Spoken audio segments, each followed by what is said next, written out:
Hello and welcome to World Talks here on TVP World. I'm your host, Marie Kato. Faced with Donald Trump's decision to strike Iran, German Chancellor Friedrich Merz has a noticeably resigned message for the U.S. president. Who are we Europeans to judge? Despite the German leader's deep concern that the conflict in the Middle East will spiral out of control with potentially grave consequences for Europe, Merz said ahead of his Tuesday Oval Office meeting with Trump that he was in no position to criticize the U.S. president. After all, he argued, Germany's own approach to Iran has been ineffectual and Europe needs the U.S. to end Russia's war in Ukraine. Joining me now here is Daniel-Pipes, historian and founder of the Middle East Forum. Hello, and thank you so much for joining us. My pleasure. I'm afraid we have a little bit of a technical problem here with our connection. We're hoping to join Mr. Daniel-Pipes, who is the founder of the Middle East Forum, to talk about Merz's visit in the White House today. We're hoping to talk about the German Chancellor's conversation with Donald Trump and the European stance on what is happening in the Middle East. I'm hoping that we will reconnect with Mr. Pipes in just a moment.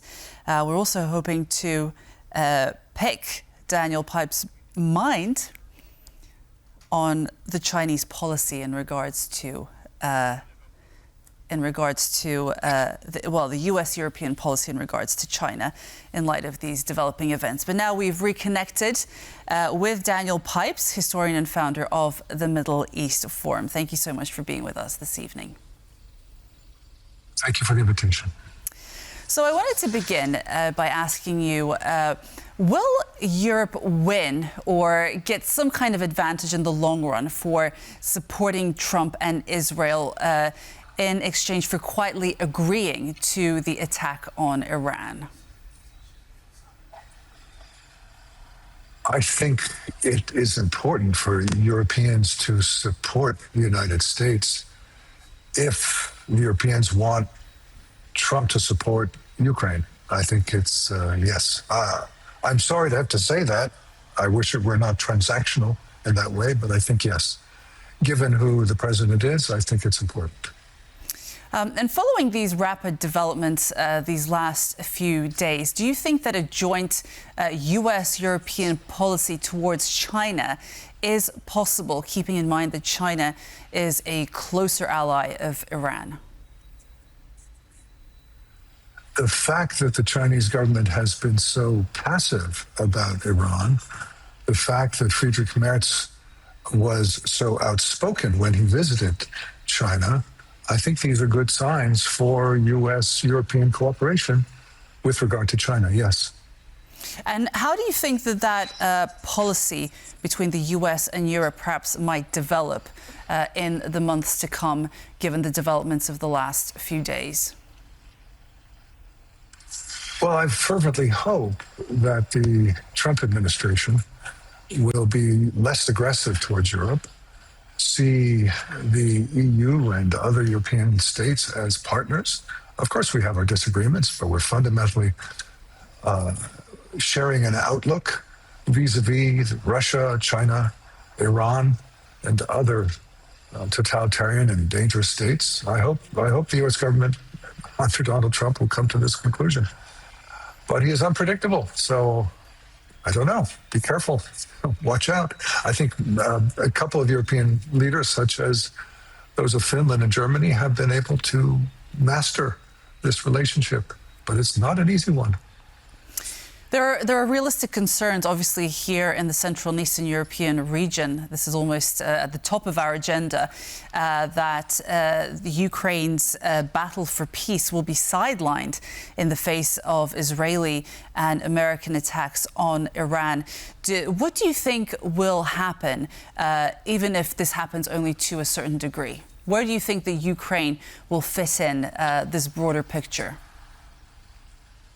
Well, there's something unique about the Russian war on Ukraine in that it's an old-fashioned style war where you don't know what the conclusion will be. The other wars that are underway, including those in the Middle East at present, are you know in advance who's going to win. in that sense, they're more like a police operation, where what you look at is not who's going to win, because you know that, but how carefully it's done, how many casualties there are, what kind of economic implications there are. But in the Ukraine-Russia war, you don't know. We don't know how it's going to come out. So it's very different in its essence from basically all the other wars that the West is engaged in.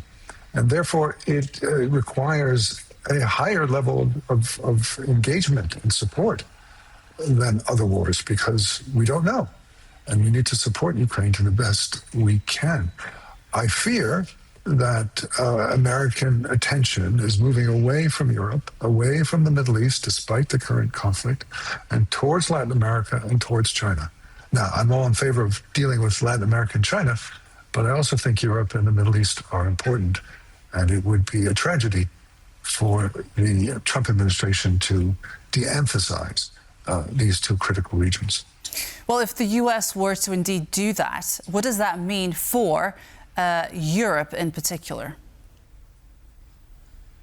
For Europe, it means that the past 80 years are finished.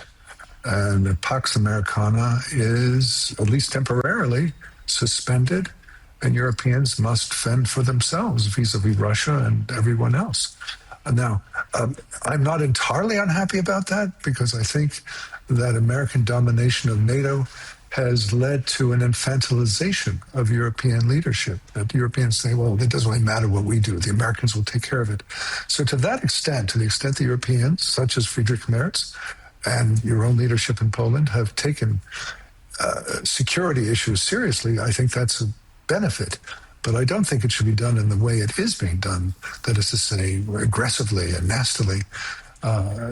We are partners, and we should do it constructively and over a period of time. But yes, Europe is now on its own to a degree it has not been since 1945.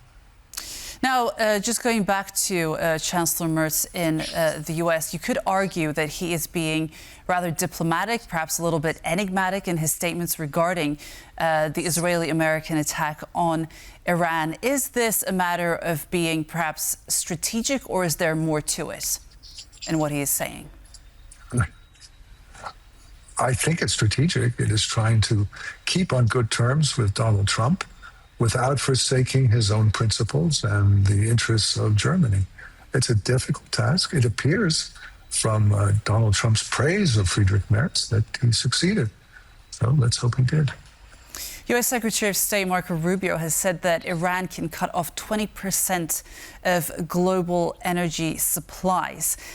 Keeping that in mind, that the operation doesn't seem to be anywhere near its completion, what might that possibly spell for global energy markets? Well, obviously it's bad news for global energy markets, but there are two considerations. One is that there is a glut of oil presently, oil and other forms of energy. So we're not in a difficult situation. And secondly, the U.S. has now indicated that it will provide convoys for the oil and gas tankers to go through the Straits of Hormuz. So there looks like there will be American protection, and perhaps that will induce the oil companies and freight companies to resume their shipping. Let's hope it does. So this is yet another opportunity for the U.S. to dominate or perhaps take over.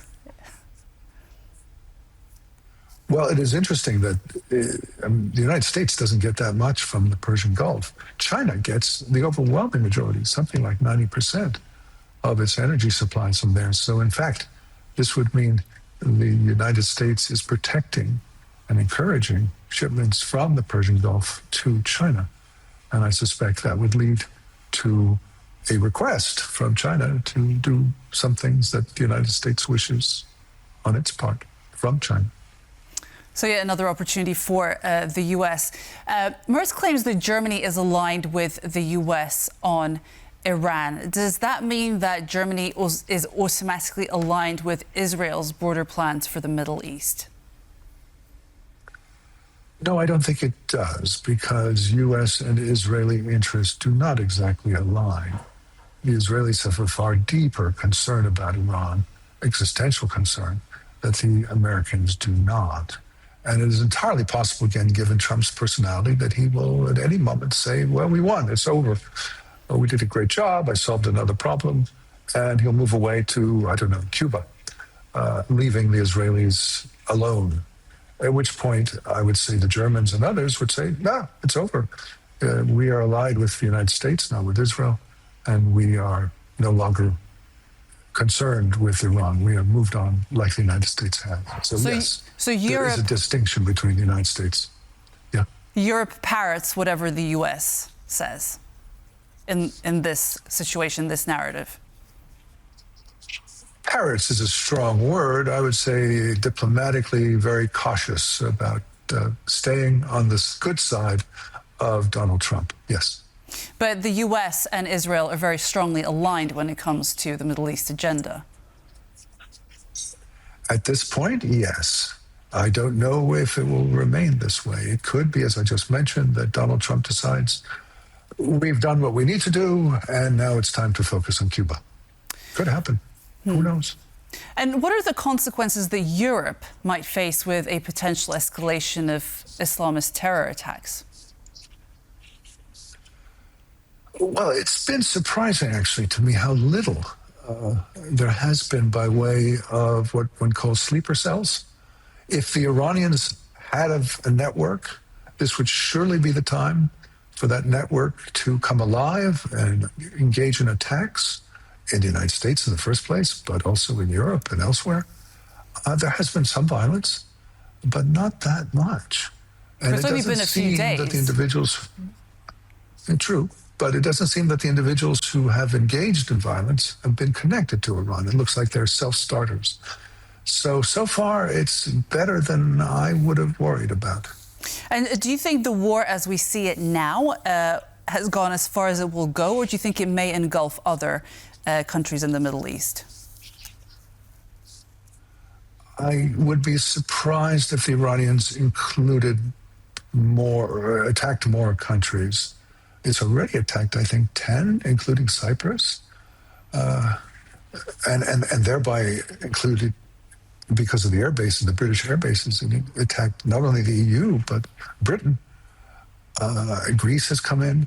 I doubt that the Iranians are going to further extend their attacks. It's already very significant. And in particular, they've attacked their nearby neighbors, where they have a great number of armaments with which to attack them.